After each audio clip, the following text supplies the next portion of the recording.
So yes, na naman, tinatangay daw siya nung maliit na goryon. Nandyan na naman ang batang makulit na si Temi.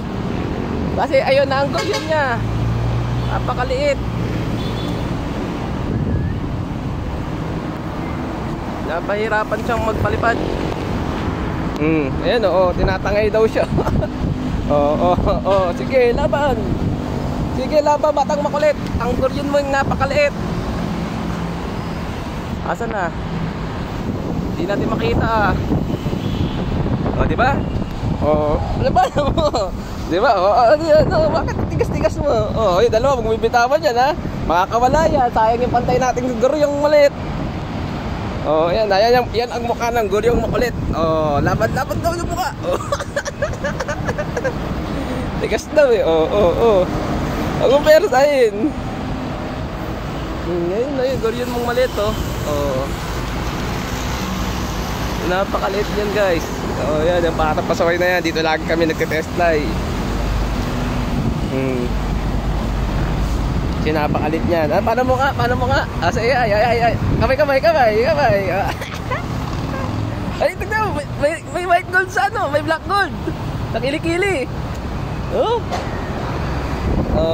Ayun, napakataas niya. Tayog niya. Ang ganda lang lipad, oh. Pantay na pantay. Masyado malakas yung hangin yan, guys, oh. Umaano yung mga puno, oh. Kaso talagang di kaya. Huwag mo gagawin, huwag mong bubul sa kamay mo, Temi.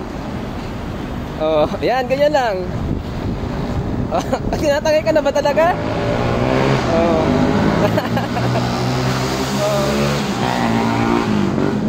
Tinatangay ka ba talaga, Temi?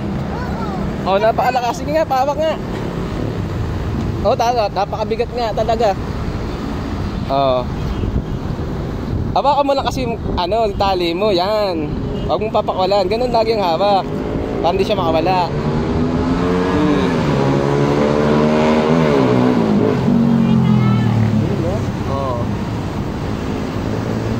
Palit.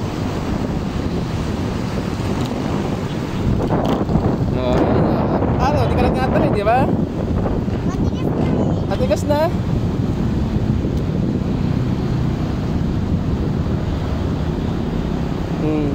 Ganyan na kasi hawak ko, di ba? Tindig lang niya, oh.